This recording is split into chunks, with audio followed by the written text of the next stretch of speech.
और अब बात कसम संविधान की। जी न्यूज पर यह वक्त है बड़े मुद्दों पर बड़ी बहस का और मैं हूं दीपक चौरसिया। सबसे पहले अब तक का अपडेट दे दे। पुंछ में राष्ट्रीय राइफल्स पर आतंकी हमले की एनआईए ने जांच शुरू कर दी है। आज एनआईए की टीम मौके पर पहुंच गई। वहीं आतंकी पाकिस्तान न भाग पाए इसके लिए बीएसएफ ने बॉर्डर पर अलर्ट बढ़ा दिया है। हमले की जिम्मेदारी पीएएफएफ यानी पीपल्स एंटी फासिस्ट फ्रंट ने ली है। यह संगठन भारत के मोस्ट वांटेड आतंकी मसूद अजहर के जैश ए मोहम्मद की ही फ्रेंचाइजी है, जो कश्मीर से 370 हटने के बाद सामने आया था। इसके बाद शक की गुंजाइश नहीं रह जाती कि यह हमला कहां से ऑपरेट हुआ और इसका मास्टरमाइंड कौन है। यह भी खुलासा हुआ कि आतंकी कुल 5 थे, जिनमें से 3 विदेशी थे। विदेशी यानी सरहद पार पाकिस्तान से आए थे। राष्ट्रीय राइफल्स के जवानों की गाड़ी पर कल भिम्बर गली में और पुंछ के बीच घात लगाकर हमला किया गया। कुछ लोगों को हिरासत में लिया गया है। पूछताछ की जा रही है। पुलवामा से मिलते जुलते पैटर्न पर यह हमला हुआ। कुछ लोग इसे पुलवामा 2 का नाम दे रहे हैं। अब आते हैं हमले की वजहों पर। यह बड़ा सवाल है कि जिस पाकिस्तान के पास अपने लोगों को खिलाने को आटा नहीं है, उसके पास इन साजिशों के लिए पैसा और वक्त कहां से आ जाता है। जहां उसके लोगों के भूखे मरने की नौबत है, उससे पीओके और बलूचिस्तान ही नहीं संभल रहे, वहां उसे कश्मीर की क्यों पड़ी हुई है। तो मोटी वजह समझ में आती है G20 देशों के सामने भारत का बढ़ता रुतबा, और उससे भी बड़ी वजह है जम्मू कश्मीर में G20 की बैठक। ये बात पाकिस्तान को रास नहीं आ रही। जिस कश्मीर के नाम पर वो खुद को दुनिया के मंच पर पीड़ित बताता रहा, जिस कश्मीर के नाम पर पाकिस्तान भारत को विलेन बताने की साजिश करता रहता है, उसी कश्मीर में दुनिया की बड़ी आर्थिक शक्तियां बैठक करेंगी। नए कश्मीर को देखेंगी तो पाकिस्तान की क्या रह जाएगी इज्जत, बस यही टेंशन है उसे। इसीलिए पाकिस्तान राह में कांटे बिछाने में लगा है। ये दिखाने में लगा है कि कश्मीर अब भी पहले जैसा है, जहां भारत के जुल्म है और भारत के खिलाफ विद्रोह है। उसी का एक ट्रेलर है पुंछ में कल का अटैक। अब समझ नहीं आता, पाकिस्तान घर में नहीं है दाने, लेकिन चले हैं बम फोड़वाने।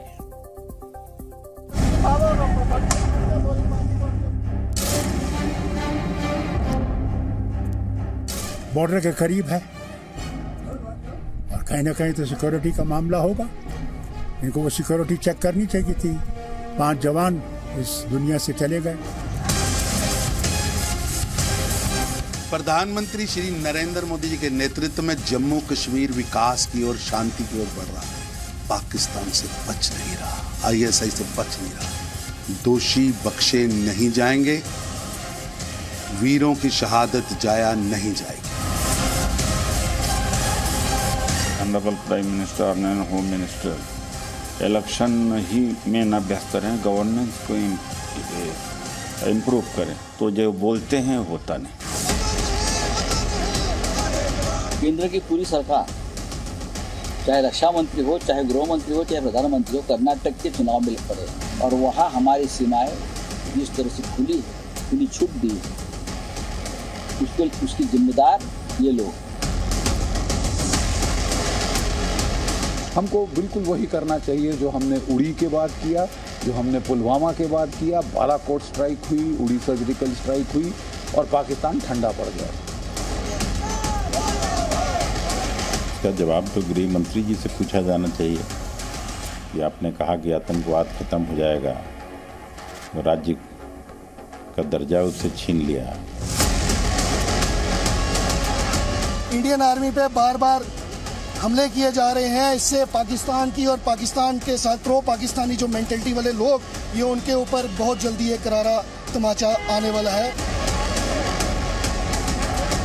जिस प्रकार सत्यपाल मलिक जी ने सवाल उठाया, उस पे भारत सरकार की कोई प्रतिक्रिया नहीं आ रही है और उसके बाद से ये एक फिर से इंटेलिजेंस फेलियर हो रहा है। नवाज शरीफ, उनके जमाने में क्या हो गया था, करगिल वॉर हो गई थी। उसके बाद काफी कुछ हुआ, परवेज मुशर्रफ आए, उसके बाद भी आतंक का सिलसिला बंद नहीं हुआ। पाकिस्तान है ये सुधरेगा नहीं, क्योंकि 75 साल पहले इसकी बुनियाद ही नफरत के आधार पर पड़ी थी। रमजान का पाक महीना है, लोग कहते हैं कि आदमी जो है नेकी और ईमान के काम करता है, लेकिन पाकिस्तान ने क्या किया आप सब जानते हैं। इरशाद अहमद खान, पाकिस्तान मुस्लिम लीग नवाज शरीफ के नेता मेरे साथ हैं। सैयद अखुनजादा चट्टान साहब है मेरे साथ, पाकिस्तान पीपल्स पार्टी के लीडर। हुमायूं चट्टा साहब हैं जो कि एक एक्सपर्ट है मेजर जनरल के चौहान साहब, मेरे के सेना साहब माफ कीजिएगा, डिफेंस एनालिस्ट और साथ ही साथ भारत के शूरवीर रहे हैं। दीपक वोरा साहब एक्स डिप्लोमेट हैं और इस वक्त हमारे साथ लाइव जुड़े हुए हैं। शुरुआत मैं आपसे करता हूं इरशाद अहमद साहब, ये रमजान तो नेकी का महीना होता है, कहां इस मसूद अजहर से जो है आप बम फुड़वा रहे हैं इंडिया के अंदर? ज्यादा चलती है नहीं आपके, आपने 3 पाकिस्तान से भेज दिए कल।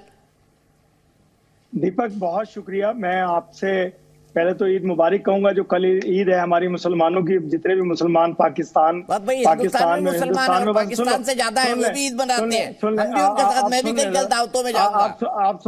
आप सुने, ये मत बोलिए पाकिस्तान में ईद बनती है, पूरी दुनिया में ईद बनती है। दीपक जी सुने, पूरी दुनिया मेरी सुन ले जरा।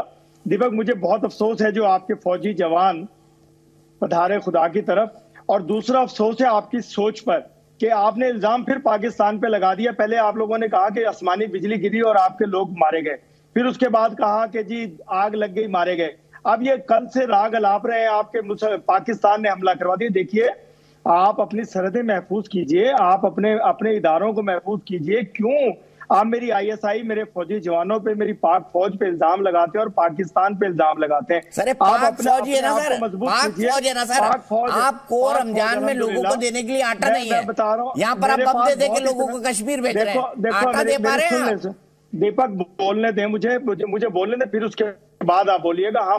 मैंने आपको पिछले प्रोग्राम में भी ये कहा था कि खुदा का करम होता है रमजानुल मुबारक में, हम पूरी दुनिया को रिस्क तकसीम कर सकते हैं पाकिस्तान से। अगर आप अपना बॉर्डर खोल दें तो आपके मुल्क में भी रेल पेल कर दें, जो आपके भूखे सोते हैं लोग हिंदुस्तान में, उनको भी इतना रिस्क भेज दें कि पूरा साल उनका गुजारा हो जाए। दूसरी आज इल्जाम लगाने आज आपने कोरमा खाया इरशाद साहब? आज कोरमा है या कुछ और है? बिरयानी है? अजवा खजूर खाई, उम्रे से लेकर के आया छोटा भाई, और जमजम पिया और उसके साथ अफ्तार किया मैंने, अल्हम्दुलिल्लाह। मेरे मुल्क मेरे मालिक बात आप कर रहे हैं, रोटी नहीं मिल रही लोगों को, रोटी नहीं मिल रही है, आप कोरमा खाए जा रहे हैं। हो रहा है, मैं वही कह रहा हूँ कि इतना रिस्क तकसीम हो रहा है। आप तो कोरमे की बात करते हैं, मैं तो आपके हिंदुस्तान में खाना भेजने की बात करता हूँ। मैं कहता हूँ खोलो बॉर्डर देखो, लेकिन अब रमजानुल मुबारक गुजर गया, अब ईद का चांद नजर आ गया, और कल ही कहते मैं आपको बता रहा हूँ, मैं भी कोई कॉमेडी का प्रोग्राम नहीं कर रहा हूँ अभी। आप कॉमेडी कर रहे हैं, मैं सीरियस बात कर रहा हूँ। आप हिंदुस्तान को खाना देंगे, हम दुनिया को खिला रहे हैं मेरे भाई। आपकी सोच पे अफसोस हुआ कि एक आसमानी बिजली गिरी और पाकिस्तान आपके ख्वाब में आ गया कि हमारी फौज ने, हमारे फौज के पाक फौज के जवानों ने आपसे सवाल पूछूंगा, मेरे पास आपके लिए बहुत सवाल है, बहुत सारे सवाल है। इरशाद साहब रुक जाइए थोड़ा, मैं जनरल साहब के साथ चलता हूं। जनरल साहब क्या है G20 की बैठक, यही कारण है? जय हिंद दीपक साहब और हमारे पाकिस्तान से आए हुए सर, तो आपको ईद मुबारक दे देता हूं। ईद मुबारक आपकी जो कातिलाना ईद। हाँ सुने, जिस तरह से ना आपके 20 लोगों ने अपनी जान दे दी अपने रोजा को इफ्तार खोलने के लिए, और उनको जिस तरह से और आपने जो काम किया अभी बॉर्डर के ऊपर में, शायद आपको एक इतनी ज़्यादा मिर्ची लगी है। और देखिए इरशाद साहब, G20 पूरे विश्व के 20 बड़े लीडर्स आ रहे हैं, उसकी हमारे पास प्रेसिडेंसी है, SCO की प्रेसिडेंसी है, आपके वो भूखे नंगे जो जितने भी लोग थे, और वही उसी फैमिली को बिलोंग करते हैं भुट्टो खानदान से जो 2-3 लोग हैं, उन्होंने क्या किया है पाकिस्तान को ये तो पूरी दुनिया जानती है। वो उनको भी हमने बुलाया है कि आ जाइए अभी 5 मई को और हमारे साथ गुफ्तगू करें। गोवा दिखाएंगे ना उनको, जानते ये जो आपने गोवा दिखाएंगे ना हम? हाँ, विदेश मंत्री को पहले तो मना कर रहे थे हम नहीं आएंगे, अब सुधर गए, आ गए। अब तो उनको डिफेंस मिनिस्टर आने वाले हैं। अरे डिफेंस मिनिस्टर वो चलने वाले हैं वहां से, वो 5 तारीख को वो भी आएंगे, क्योंकि चाइना ने, इनके आकाओं ने कह दिया कि नहीं डिफेंस मिनिस्टर को भी लाओ। आकाओं ने इनको परमिशन दे दी है कि आप आ जाइए, आपने काम पूरा कर दिया, क्योंकि वहां पर होने वाला था। आपने हाँ ये तो मैं इनको बहुत दूंगा मुबारकबाद कि आपने ये किया, हमारी शहादत है। मगर हमारी शहादत में जम्मू एंड कश्मीर के अंदर में आपने देखा हमारे 5 लोगों की जो आपने ली है, उनकी जान ली है, उनकी शहादत ली है, और वो मेरे ही भाई थे, मेरे ही रेजिमेंट से बिलोंग करते हैं, सिखलाई से, मैं सिख का हूं।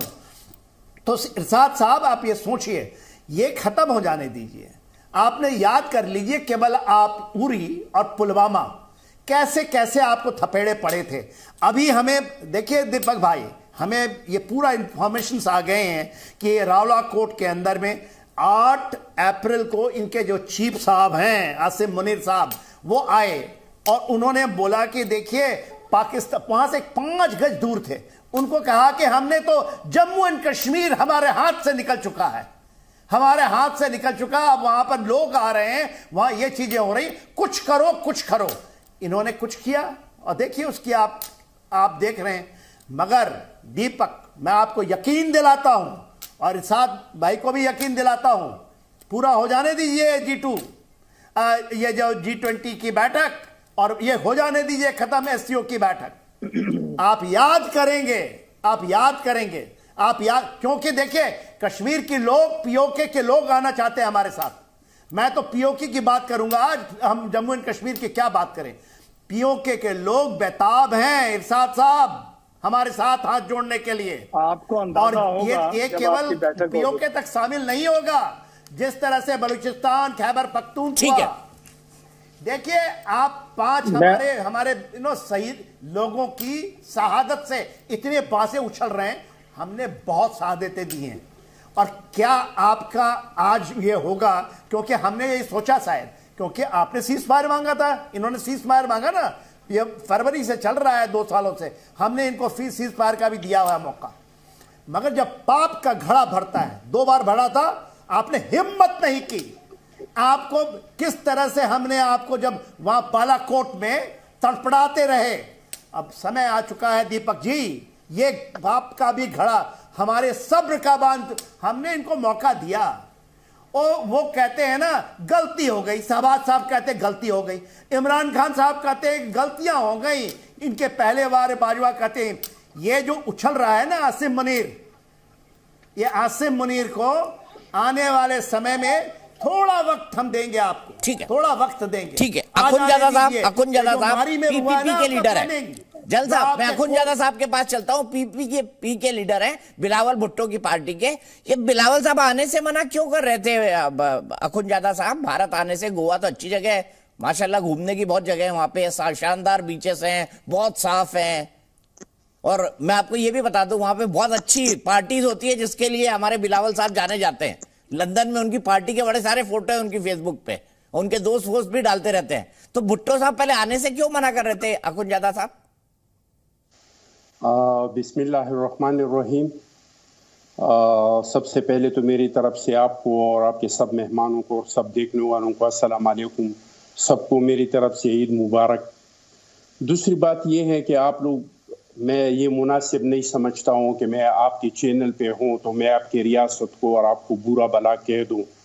आप लोग जाने, आपका काम जाने, आपके तल्ख बातों का, मजाक का, तंज का मैं जवाब नहीं देना चाहता हूँ। लेकिन इंशाअल्लाह ताला चेयरमैन बिलावल भुट्टो साहब आएगा। और आपको पता है कि ये इंडिया का दौरा नहीं है, ये दौरा है शंघाई इक़्तिसादी ताउन का दौरा है, और वज़ीर ख़ारजा के मीटिंग है, और इसमें इंशाअल्लाह ताला बिलावल साहब आएंगे और अपने मुल्क का जो मौक़िफ़ है वो सामने रखेंगे। और आपको पता है कि इस में जो इसके इशूज़ है, इसके तहत इसमें आप अपने मसाइल जो एक दूसरे के साथ मसाइल है उसको आप डिस्कस नहीं कर सकते। वहाँ पे जो एजेंडा होगा इस पे डिस्कशन होगा, और इंशाअल्लाह ताला चेयरमैन बिलावल साहब ज़रूर आएंगे।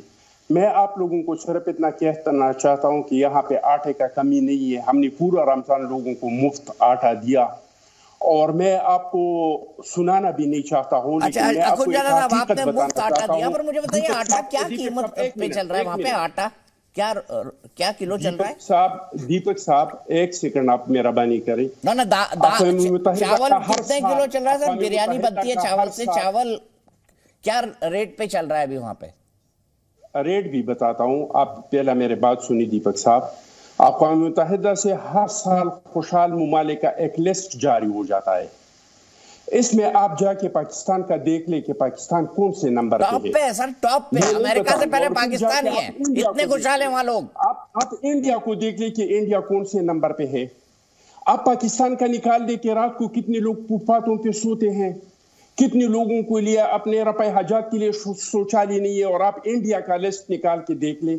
मैं समझता हूँ कि एक दूसरे पे इल्जामात लगाना ये अच्छी बात नहीं है। आप लोग तहकीकात करें, अगर आपके मुल्क में कुछ हुआ है, बम फुड़वा देना अच्छी बात है, कई बार बम फुड़वा देना अच्छी बात है, इल्जाम लगाना अच्छी बात नहीं है, तो बम फुड़वा देना, गोली चलवा देना, ये अच्छी बात है। वो भाई, वो आप लोगों ने हम पे इल्जामात लगाए, तो फिर आप लोगों का अभी जो रिपोर्ट में गवर्नर का सुन रहा था, कश्मीर का जो आखिरी गवर्नर था, इनका जो मैंने रिपोर्ट सुना कि वो किसकी गलती से हुआ, किसने अपने इलेक्शन जितवाने के लिए और इनसे सियासी फायदा उठाने के लिए अपने इतने लोगों को शहीद किया, वो रिपोर्ट तो सारी दुनिया के सामने है।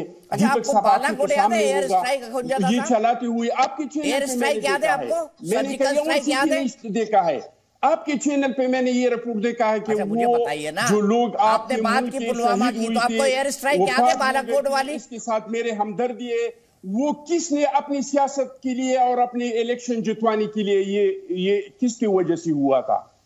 हमारे इलेक्शन तो हो जाते हैं, आपके यहाँ तो पुराना प्रधानमंत्री पहले जेल जाता है, शहबाज शरीफ उतरे वो जेल चले गए, परवेज मुशर्रफ उतरे वो जेल चले गए, बेनजीर भुट्टो के वालिद साहब जुल्फकार अली भुट्टो साहब फांसी चढ़ा दिया। आपके यहाँ लोकतंत्र, चलो हमारे चुनाव तो होते हैं भाई, आपके यहाँ तो आर्मी के पास देश है सर, देश के पास आर्मी नहीं है, आपके आर्मी के पास देश है।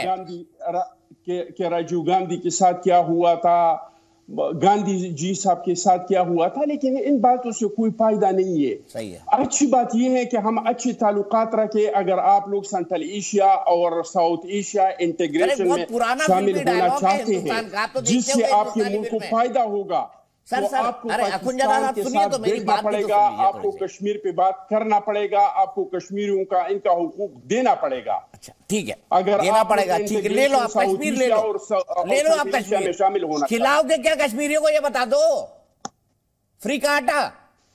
भाई हम पाकिस्तान को क्या खिला रही है? मैंने तो आपको बता दिया, लिस्ट निकाल दे। आप लिस्ट बताता हूं मैं आपको, प्लीज ग्राफिक चलाइए, अखुंजदा साहब को फ्रेम में रखिए। अखुंजदा साहब सुन लीजिए, जनवरी 2022 में 36 रुपए किलो मिलने वाला प्याज मार्च 2023 में 125 रुपए किलो मिल रहा है। चिकन जो जनवरी 2022 में 210 रुपए किलो मिल रहा था, अब 800 रुपए किलो मिल रहा है। दाल की तस्वीर बीच में लगाए, जनवरी में 2022 में 36 रुपए किलो थी, आज 260 रुपए किलो है। जनवरी 2022 में चावल 36 रुपए किलो था, अभी 350 है। सरसों का तेल जो है वो 374 रुपए प्रति किलो था 2022 में, मार्च 2023 में 580 रुपए किलो है। ब्रेड जो है 65 रुपए पैकेट थी, अब 120 रुपए पैकेट है। दूध जो है 1 किलो 114 रुपए का मिलता था, अब 160 रुपए में मिल रहा है। अब मुझे बताइए, यही रेट लिस्ट कश्मीर में लगा देंगे? अखुंजदा साहब कह रहे हैं कि यही रेट लिस्ट कश्मीरी, अब इससे कश्मीरी भी है इसी रेट लिस्ट से।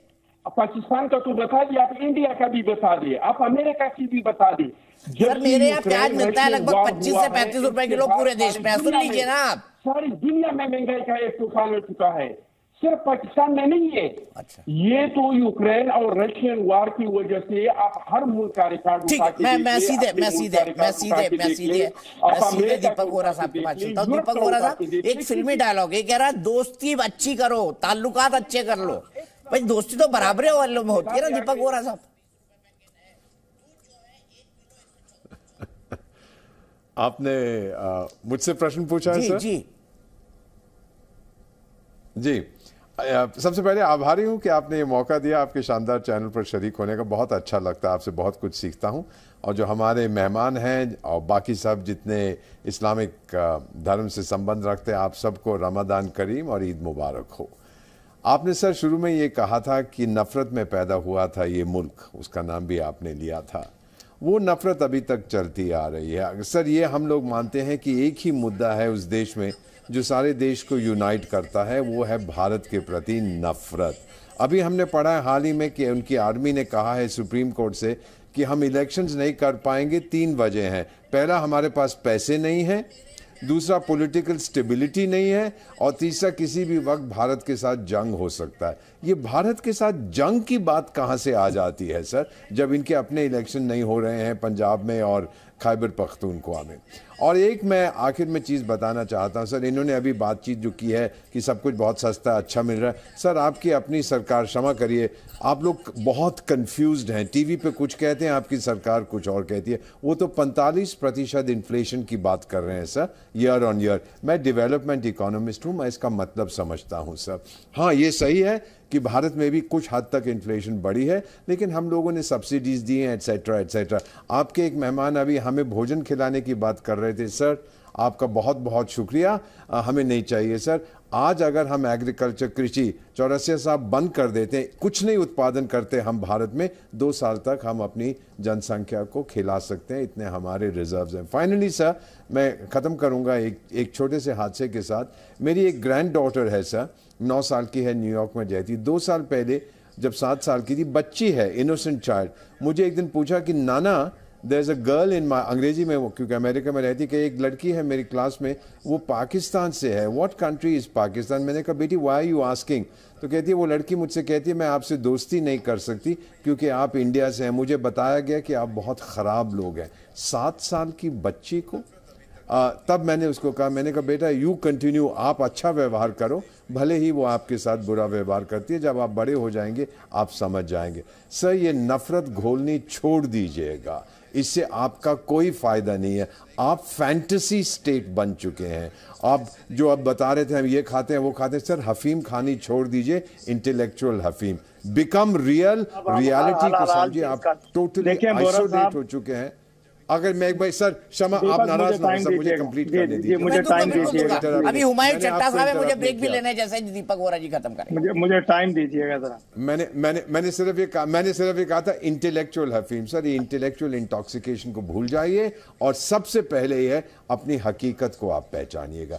वही मैं आपसे अनुरोध कर सकता। नहीं पहचानेंगे सर, नहीं पहचानेंगे। मैं तो इतना पाकिस्तान गया हूं और मैंने इतनी SCO, Bharat Indo Pakistan, Agra summit से लेके ऊफा से लेके लाहौर बस सब कवर किए, मैं जानता हूं। इन्होंने अपने माथे पे लिख रहा है हम नहीं सुधरेंगे। तो कश्मीर में G20 की बैठक होने जा रही है श्रीनगर में, और जितने भी डेलीगेट्स आएंगे G20 देशों के, वहां पर टूरिज्म के जो ग्रुप है उसकी मीटिंग है। टूरिज्म इसलिए क्योंकि कश्मीर के बारे में कहा जाता है कि दुनिया में अगर कहीं जन्नत है तो वो सिर्फ कश्मीर में है।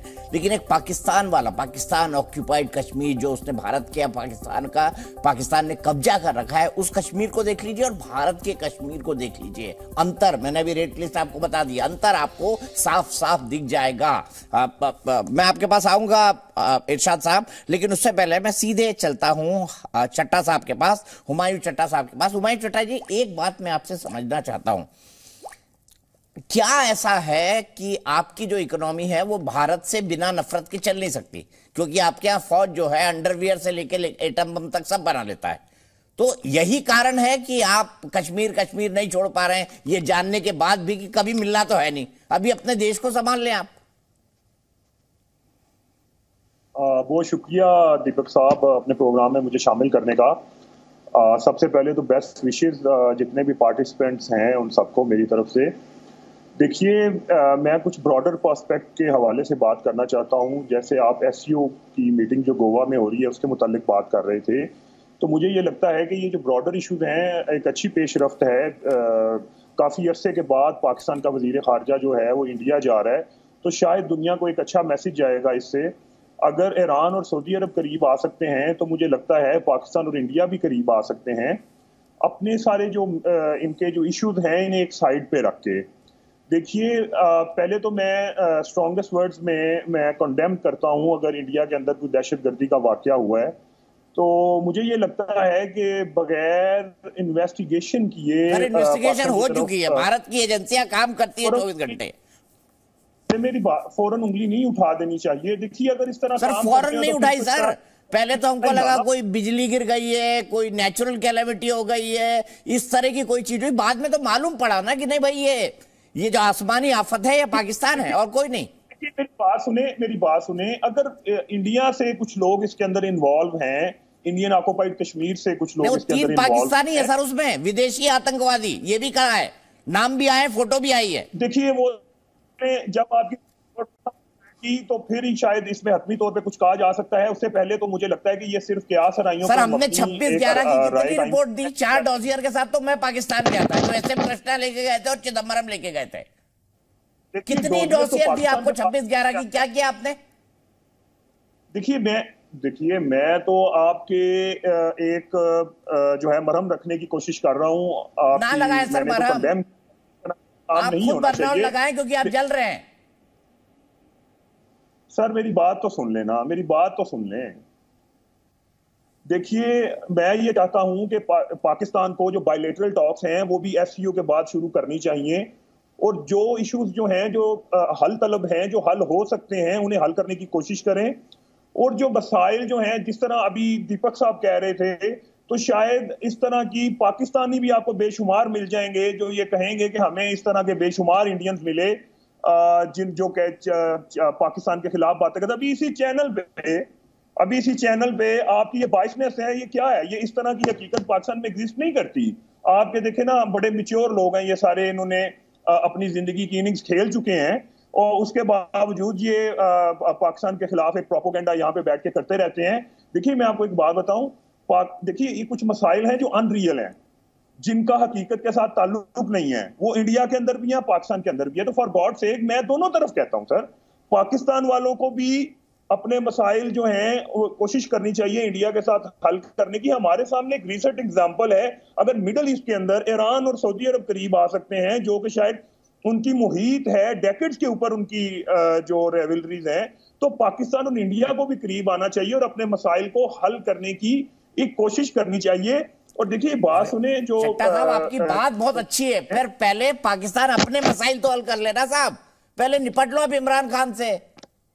देखिए अपने मसाइल तो हल कर ले सर आप, फिर आप हमारे साथ मसाइल हल करना, कोई दिक्कत नहीं है हमें। देखिए जब तक इंसान की जिंदगी या मसाइल के साथ तो इंसान जूझता रहता है। तो फिर आप मसाइल के साथ जीते रहिए, भारत को कोई दिक्कत नहीं है। के सामने उन्होंने शूट कर दिया, आप अपने मसाइल की तरफ तो देखें।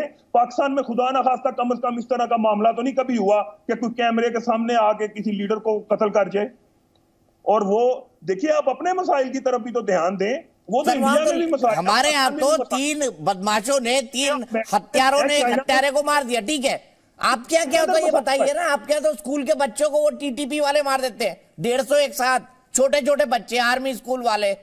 सर वो तो देखिए इस तरह के मुतअद्दिद वाकयात इंडिया के अंदर भी हो चुके हैं। अब सर वो तो आप कराते हैं ना, वो तो आप कराते हैं। ये तो आपके तालिबानी दोस्त हैं जिनको आपने पैदा किया अफगानिस्तान में। नहीं देखिए मेरी बात सुने, पाकिस्तान मुतअद्दिद दफा कह चुका है, पाकिस्तान की जो बड़ी वाज़ेह पॉलिसी है, जितनी मेरी अंडरस्टैंडिंग है, पाकिस्तान ने तालिबान को भी मुतअद्दिद दफा कहा है कि अपने आप इंटरनेशनल जो है सोसाइटीज के अंदर अपने आप को इंटीग्रेट करने की कोशिश करें। और पाकिस्तान की ये काविश रहेगी हमेशा से। और उसके अंदर जो अगर कुछ ऐसे एलिमेंट्स अफगानिस्तान के अंदर पाए जाते हैं, तो पाकिस्तान रिसेंटली पाकिस्तान की अथॉरिटीज ने विजिट किया अफगानिस्तान को, और उन्हें जाके ये बात बावर कराने की कोशिश की है कि अगर कुछ इस तरह के मसाइल होते हैं तो पाकिस्तान की जो रिजॉल्व है दहशतगर्दी को खत्म करने का, वो अपनी जगह पे कायम है। और इंशाल्लाह पाकिस्तान अपने आप को असर्ट करेगा और अपने मुल्क में अमन ला के दिखाएगा दुनिया को। इंशाल्लाह दिखाइए सर, ला के मुझे एक बार ला के दिखा दीजिए अमन। देखिए इतने बड़े अगर भंवर से बाहर आ गए हैं तो अभी भी फिर भी आ जाएंगे। ये तो देखिए मैं तो फिर भी पाकिस्तान अमन की बात कर रहा है सर। आप क्यों पाकिस्तान के बारे में, मैं तो हमेशा चट्टा साहब ने अच्छी बात की सिद्धांत के तौर पर, लेकिन पाकिस्तान और अमन ये मतलब थोड़ा, वो बचपन में हमको बोलते थे ना, वो एक शब्द दे देते थे, बोलते थे इसका अपोजिट लिखो, तो पाकिस्तान और अमन अपोजिट है एक दूसरे से। नहीं सर देखिए इरशाद साहब आ रहा हूं, मैं आ रहा हूं, इरशाद साहब आ रहा हूं। पाकिस्तान और हिंदुस्तान अपोजिट है एक दूसरे से। अच्छा तो वही तो मैं कह रहा हूं सर, नफरत पे तो देख रहे हैं आपने। 1947 में तो एक थे ना। हम लोग नफरत नहीं कर रहे, नफरत आप लोग फैला रहे हैं। देखिए मुर्गी मर जाए तो पाकिस्तान ने मार दी, आप हमारा कबूतर इधर से चला जाए तो दहशतगर्द आ गया, आपका फौजी मर जाए तो पाकिस्तान ने मार दिया। भाई आप लोग चलो सर, हमारे यहाँ मुर्गियां तो बन रही है, कम से कम हमारे यहाँ मुर्गियां तो बन रही है, पाकिस्तान में वो भी नहीं है। हमारे सुन लेना, हमारे यहाँ मुर्गियां तो बन रही है, पाकिस्तान में वो भी नहीं है। मुर्गियां भी नहीं बची भाई रमजान में। पाकिस्तान को सुने ना मेरी बात सुने, सुनाइए सुने मेरी बात सुनाइए। देखिए 47, 48 में आपसे कोई नहीं आया, वहां पर कोई राजाकार नहीं आए, कोई कुछ नहीं आया। हाँ, उसके बाद 65 की लड़ाई में कुछ नहीं हुआ। हम तो एकदम आप एब्सोल्यूट थे। आपके अय्या खान जितने भी थे वो कहते थे कि दिल्ली में आके हम ब्रेकफास्ट करना चाहते हैं, वो आए नहीं। तो कितने लोगों को शहीद किया आप लोगों ने, कितना जुल्म किया आपने, हिंदुओं ने और सिखों ने मिलकर के मुसलमानों को मारा। मुझे याद है मेरे दादा भूल गए आप, उड़ाई आप लोगों ने 47 में जब पार्टीशन हुई, क्या किया आप लोगों ने, कितने मुस्लिमों को शहीद किया, कितने लोगों को मारा, ट्रेनें जलाई आपने क्या नहीं किया यार। आप तो सिखों के घर में घी के दिए जला रहे थे इरशाद साहब, आप तो सिखों के घर में घी के दिए जला रहे थे इरशाद साहब, आपके बाप दादा। मैं भी ऐसे बोल सकता हूँ। अरे भाई, हमारे 10 लाख लोगों को आपने मार के ट्रेनों में डाल के भेज दिया, शुरू कर दिया। सुने जरा साहब, एक मिनट मुझे बोलने ये हकीकत है। भुट्टी जरदारी जो मोहब्बत का पैगाम लेते मेरी है, आपने वावेला डालना शुरू कर दिया कि वो ना आए आपके मुल्क में। आपने पहले से मोहब्बत का पैगाम के पहले वो मोहब्बत का एक फूल भेजा जिसमें 5 लोग मारे गए और 3 फौजी आए। और आपके सुन लीजिए अपनी, आपके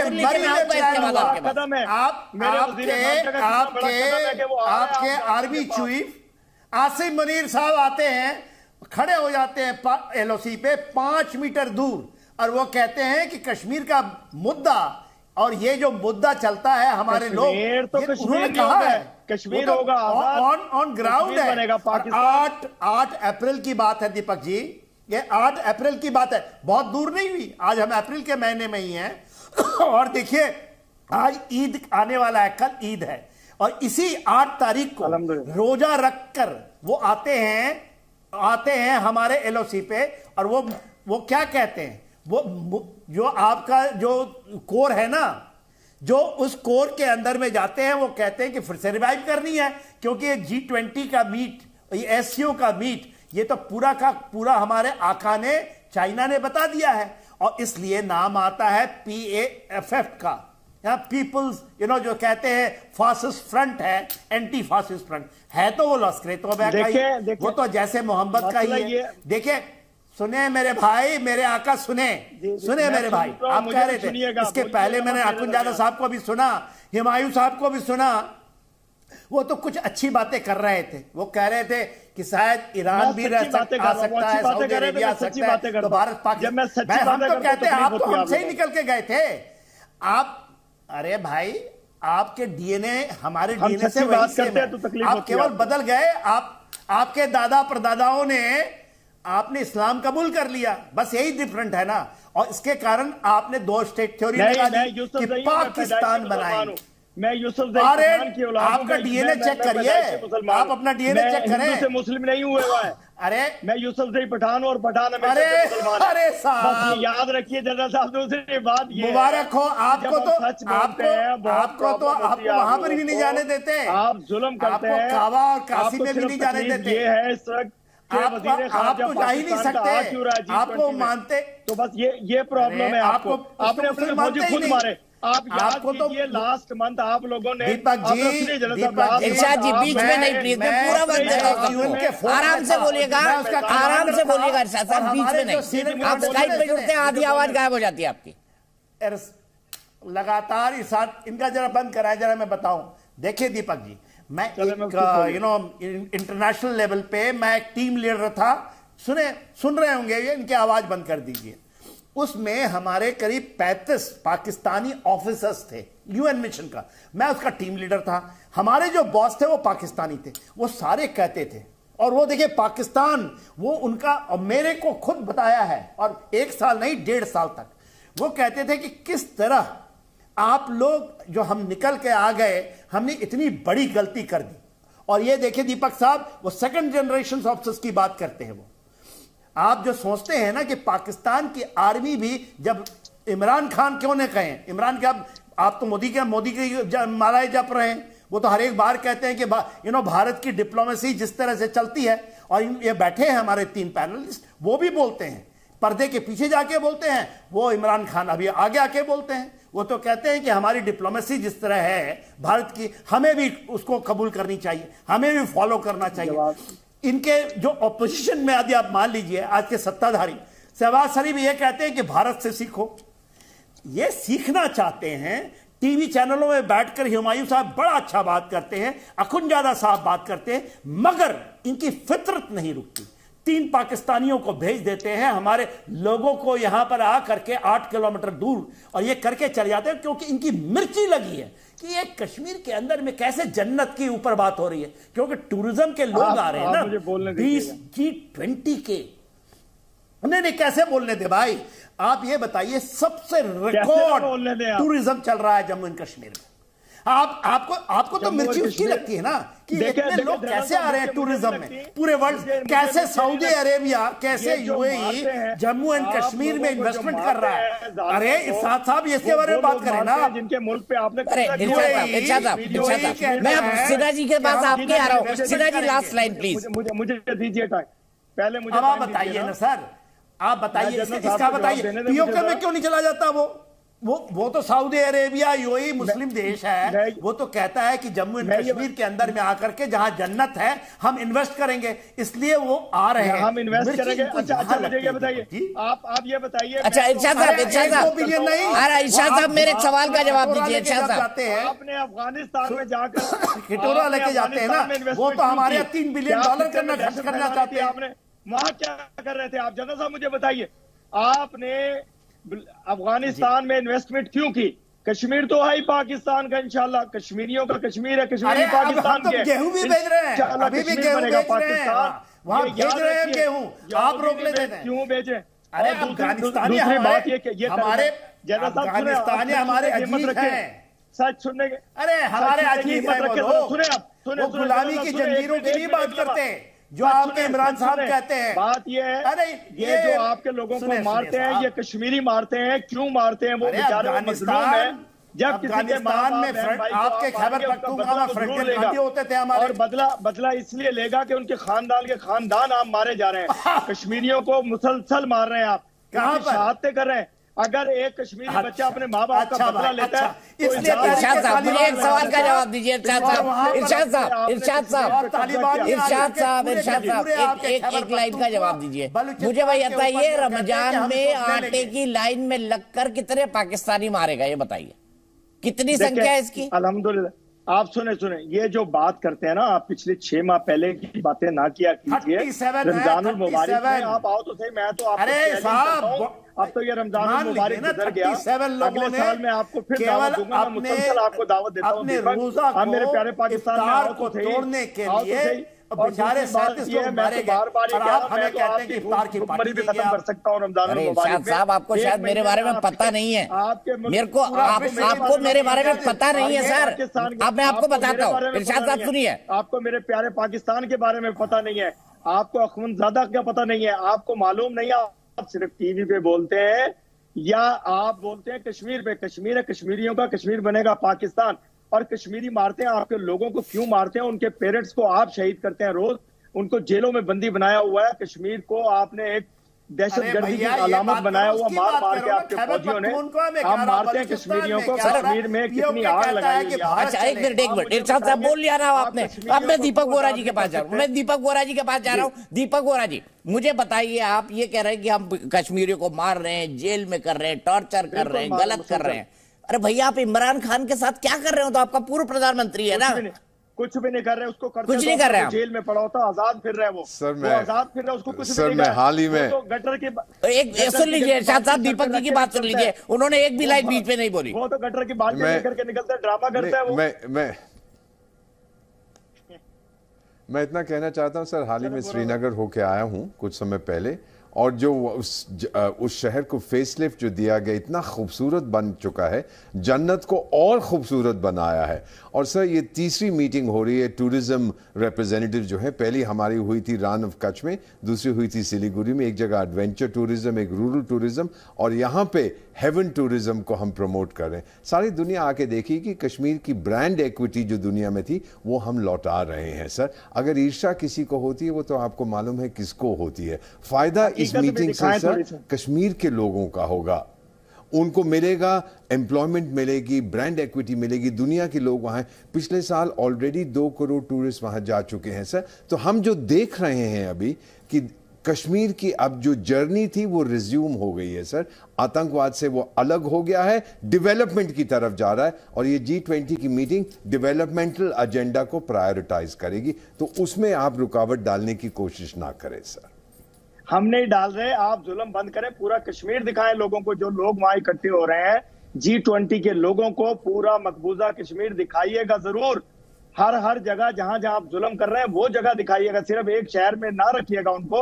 आप उनको कहें आए हम कश्मीर दिखाते हैं, आप वो दिखाएं तो दिखाया जाएगा, जो कैद खाने बनाए हुए हैं वो दिखाएं, जो इज्तिमाई कब्रें कश्मीरियों की बनाई हुई वो जगह दिखाएं। आप सिर्फ एक खूबसूरत जगह मत दिखाइएगा, पार्क मत दिखाइएगा, होटल मत दिखाइएगा, होटल से बाहर निकाल करके कश्मीर को घुमाइएगा। और आपको कसम है आपके भगवान की कि अगर आपने उनको ना घुमाया पूरा मकबूजा कश्मीर तो फिर आपको कोई फायदा नहीं। इरशाद साहब, मैं आपको श्रीनगर ले चलता हूँ, दावत देता हूँ आपको, चलिए मेरे साथ श्रीनगर में, वीजा भी दिलवाऊंगा आपको, मैं वीजा भी दिलवाऊंगा, आउट ऑफ द वे जाके वीजा दिलवाऊंगा, चलिए श्रीनगर मेरे साथ आइएगा। वीजा दिलवाए जिनकी टांगे कटी हुई, जिनके बाजू कटे हुए, जिनकी आंखें बंद हुई हैं वो दिखाइएगा, हकीकत दिखाइएगा, खुदारा सिर्फ फूल मत दिखाइएगा, कांटे भी दिखाइएगा जो आपने फैलाए हुए हैं वहां। मेरा ख्याल है इनसे बात करने का कोई फायदा नहीं है सर, इनका माइंड मेड अप है, ये फंसे हुए हैं पुरानी दुनिया में। साहब मैं सच बोलता हूं, इनकी दुनिया और हमारी दुनिया अलग है सर, हमारी दुनिया सर हकीकत है, आपकी चट्टा साहब को भी बोलने दीजिए। चट्टा साहब आप एक अलग तरह जा रहे थे, ये तो अलग तरफ चले गए चट्टा साहब। इरशाद साहब, कोरबा पे कोरबा खाए जा रहे हैं, पाकिस्तानी 37 मर गए आटे के लिए। अल्लाह का रिस्क दिया हुआ खाता हूँ। देखिए अवनीश साहब, बहुत अच्छा खाते हैं हम सब लोग पाकिस्तानी। जहां तक मसला कश्मीर की बात है तो मुझे लगता है कि अब टाइम आ चुका है कि इस मसले को हल कर लेना चाहिए। कैसे हल करें सर? चट्टा साहब ये भी बता दीजिए कैसे हल करें।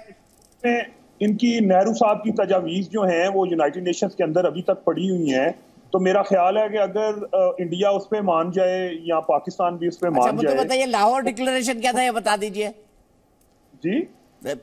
शिमला समझौता क्या था, फिर लाहौर डिक्लेरेशन क्या था, फिर जो इस्लामाबाद डिक्लेरेशन हुआ था वो क्या था, उफा में आखिरी बार नवाज शरीफ और प्रधानमंत्री मोदी मिले थे उसमें क्या बोला गया था कश्मीर के बारे में, बताइए ना। काविशें थी, कोशिशें थी, पूरी दुनिया में ऐसे ही होता है जहां पे मसाइल होते हैं। बता दे क्या है। देखिए सर आपके यहाँ भी ऑटो चलते हैं, हमारे यहाँ भी ऑटो चलते हैं। एक बात बताता हूँ आपको महेश साहब, एक बात बताता हूँ, हमारे यहाँ ऑटो चलते हैं ना, उसमें बड़ी दिल की बात लिखी होती है, अच्छी अच्छी लाइनें लिखी होती है।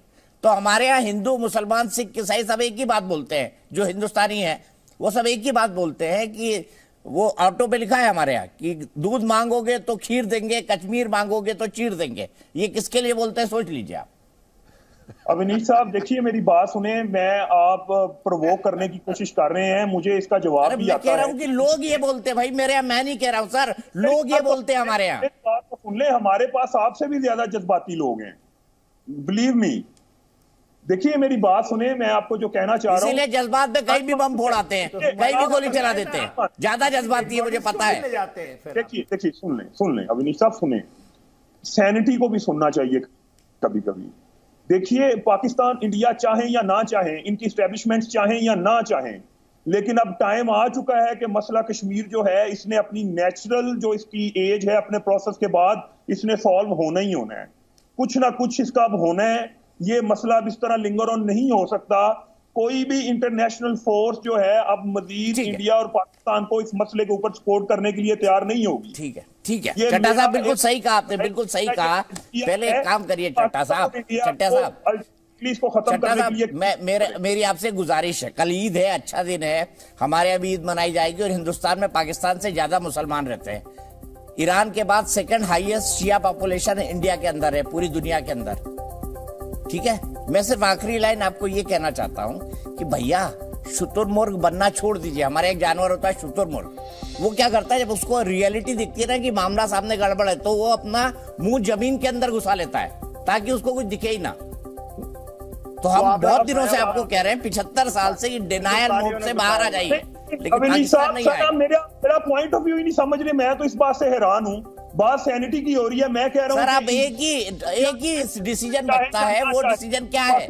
कश्मीर में एक ही चीज सॉल्व होना है, पाकिस्तान ऑक्यूपाइड कश्मीर को भारत के पास आना है, जो संसद का रेजोल्यूशन है, और कुछ नहीं, बाकी सब चीजें सॉल्व है। ठीक है, मैं यहीं पर रुकूंगा, बहस जारी रहेगी इसी तरीके से। कल अगले हफ्ते फिर मिलेंगे तमाम बड़े मुद्दों के साथ। जी न्यूज़।